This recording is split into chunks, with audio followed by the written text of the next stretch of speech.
Vila de Lousada, distrito de Porto, Portugal. Em um bairro tranquilo vivia a família de Filomena Teixeira e Manuel Mendonça, com seu casal de filhos, Rui Pedro, de 11 anos, e Carina, de 9 anos. Aquele dia 4 de março de 1998 iria mudar para sempre a vida de todos eles, dando início a um dos maiores mistérios já ocorridos naquele país. A história que você irá conhecer a partir de agora é assustadora. Rui Pedro era um filho exemplar, não faltava às aulas na escola, cuidava da irmã menor quando era necessário, ajudava os pais em algumas tarefas domésticas. Em seu tempo livre, adorava andar de bicicleta pelo bairro, mas nunca estava sozinho. O interessante é que seu melhor amigo não era de sua idade. Afonso Dias, muito conhecido na vizinhança, era 10 anos mais velho, mas nunca fizera mal algum ao menino. Muito pelo contrário. Para Rui, era como se fosse um irmão mais velho. Naquela quarta-feira, comemorava-se o dia da oração, além de ser época do intrudo, o carnaval lusitano. E os alunos foram dispensados no período matutino, só devendo retornar à escola no período da tarde por volta das 16 horas. Os pais de Rui Pedro também tinham que cumprir a sua rotina. E ao saírem pela manhã, despediram-se dos filhos, deixando-os em segurança. Ainda, o trabalho de Filomena ficava a poucos metros de casa. Portanto, a qualquer emergência, bastaria atravessar a rua. Na hora do almoço, Filomena foi em casa, alimentou-se e também aos filhos, retornando ao seu escritório por volta das 13 horas. Tudo normal em sua rotina nos dias de semana, mesmo sendo feriado para grande parte de Porto e também na vila de Lousada. Por volta das 14 horas, seu filho apareceu no escritório pedindo à mãe para andar de bicicleta com seu amigo Afonso. Disse que ficariam por ali mesmo, no bairro. No início, Filomena negou, como se o instinto dissesse. Desta vez, não.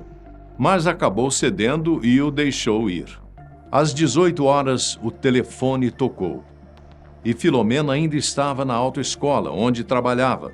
A voz do outro lado soava preocupada, perguntando o que havia acontecido, já que Rui Pedro não havia comparecido às aulas vespertinas naquela tarde.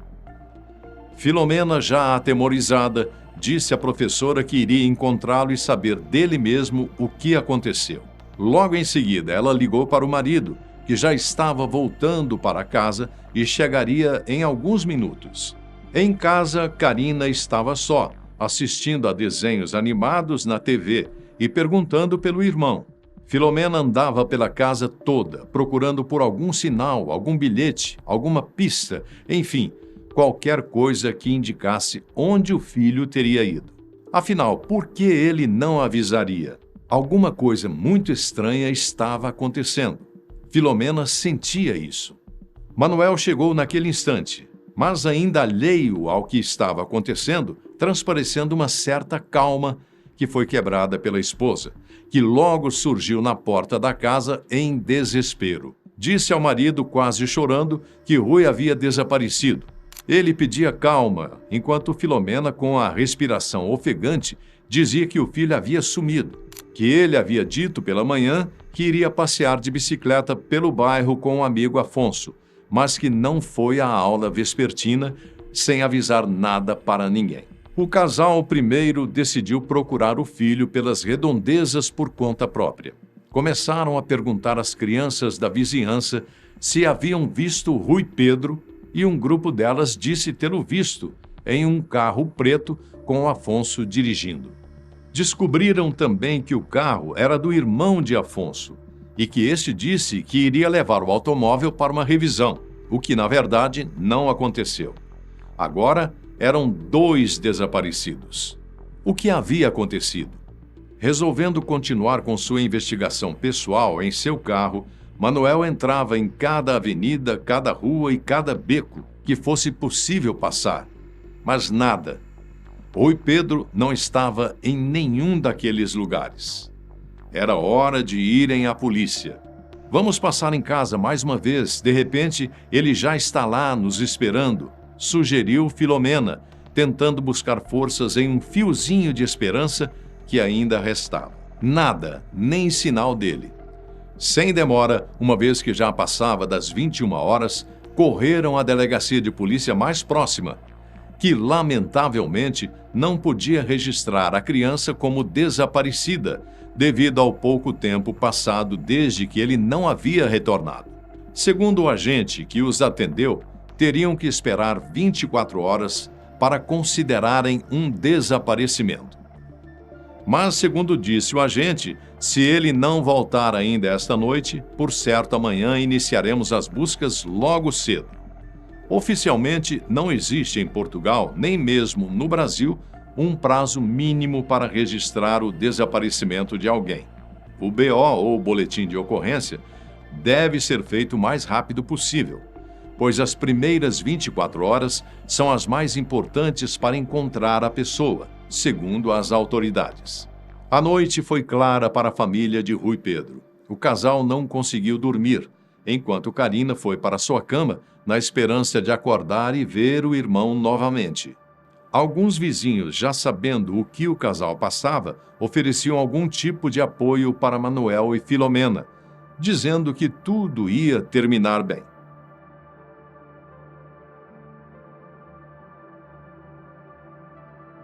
Nos primeiros raios de sol do dia seguinte, a polícia já estava em ação.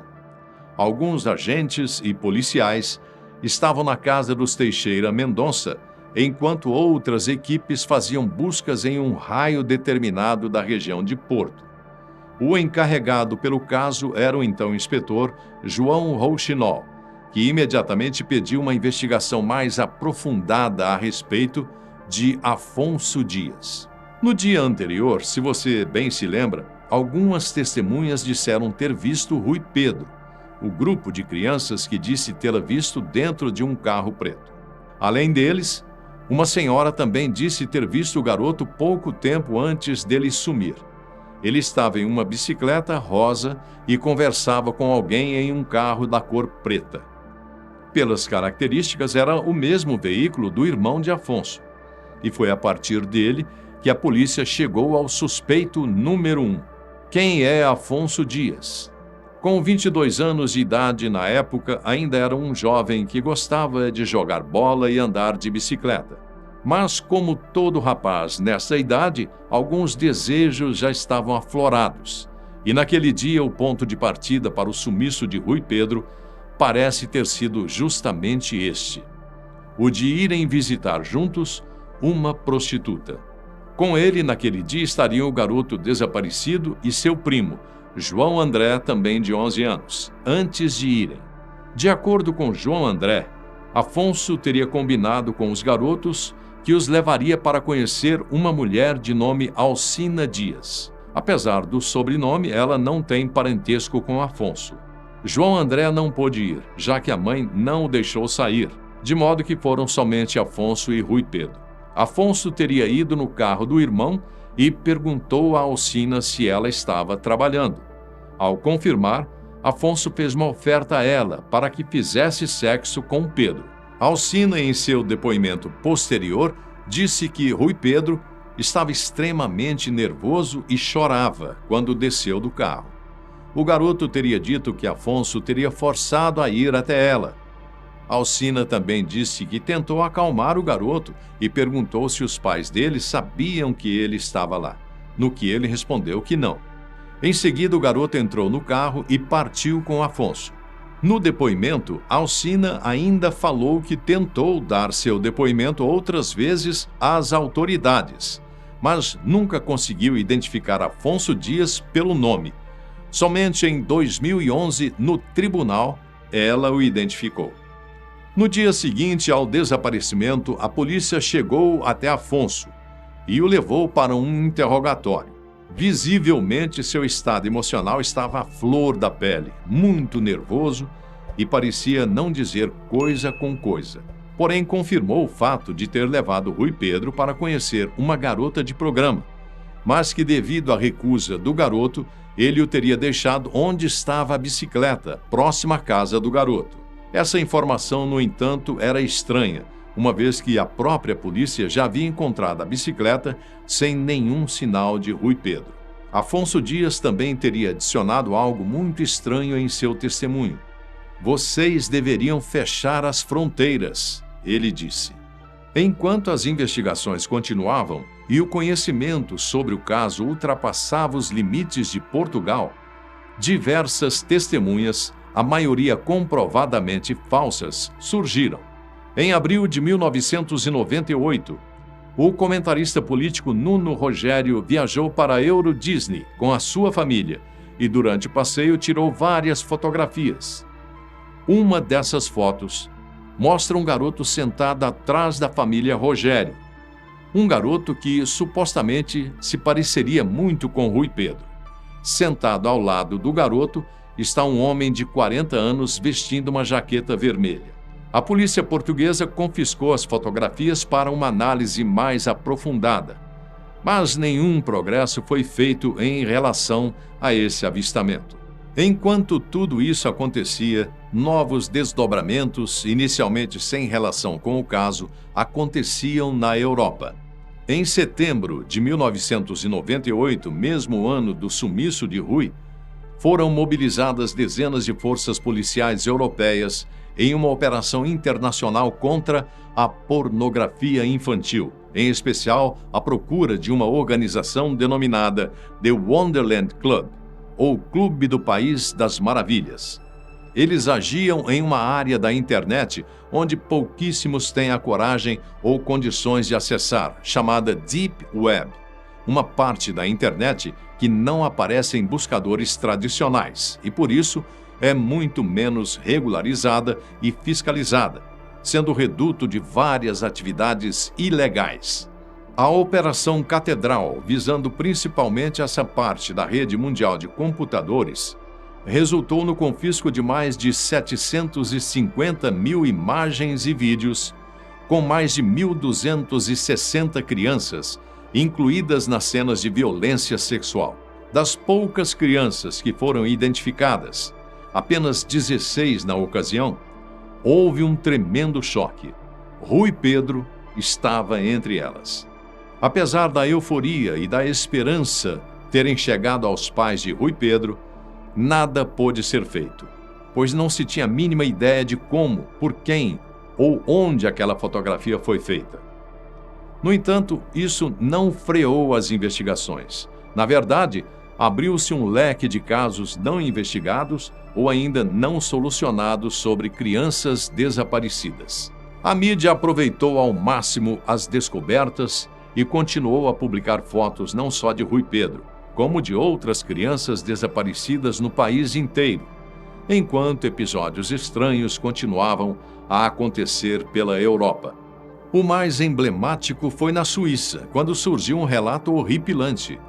Um garoto supostamente foi ouvido falar em um restaurante em 2007 que teria sido raptado de sua cidade, Famalicão, também em Portugal, mas que ninguém o procurava.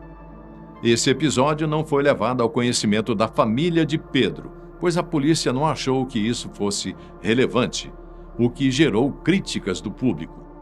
Ainda foi apontado que esse garoto poderia ser outro menino desaparecido 2 dias antes de Pedro, chamado Rui Pereira, garoto sobre o qual também nunca mais se teve notícias. Várias hipóteses surgiram: rapto, escravidão, homicídio, ou até mesmo a chance do jovem ter tirado a própria vida.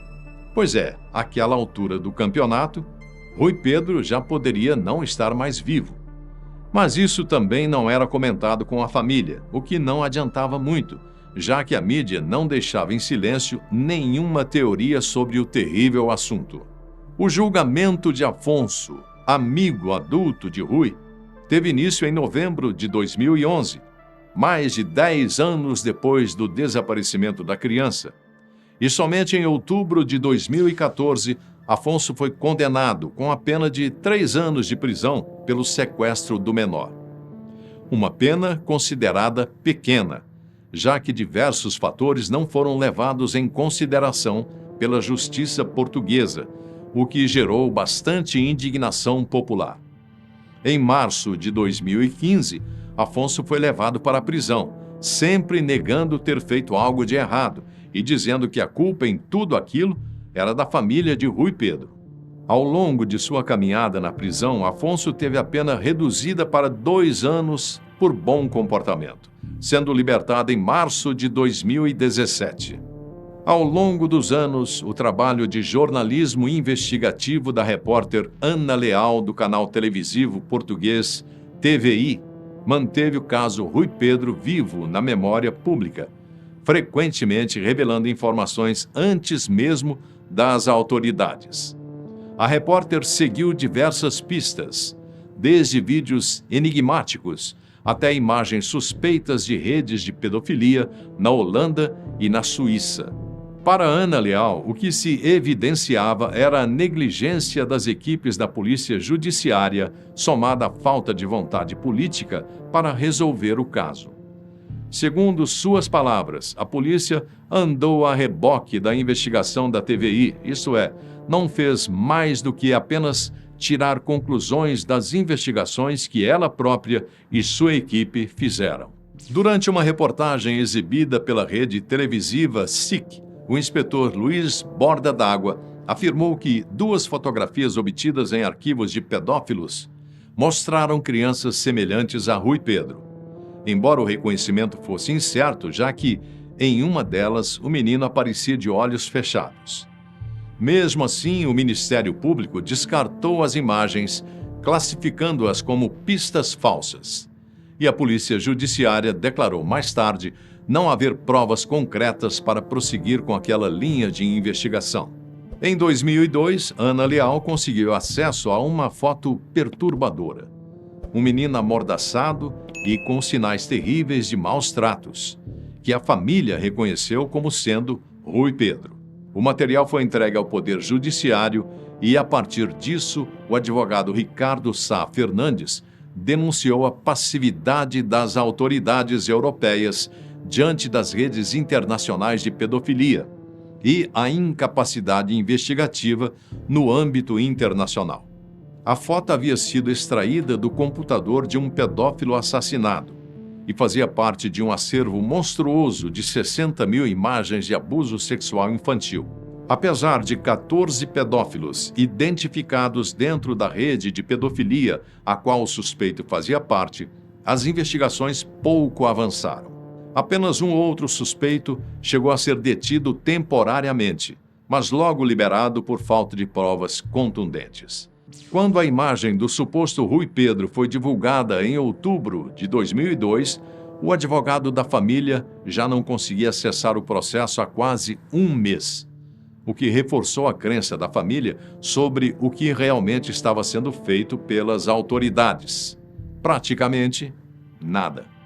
Mais recentemente, uma investigação do Correio da Manhã, publicada em maio de 2019, revelou que a Polícia Judiciária admitiu usar fotografias e informações estratégicas para confundir quem tentasse espalhar imagens falsas de Rui Pedro em sites de pedofilia.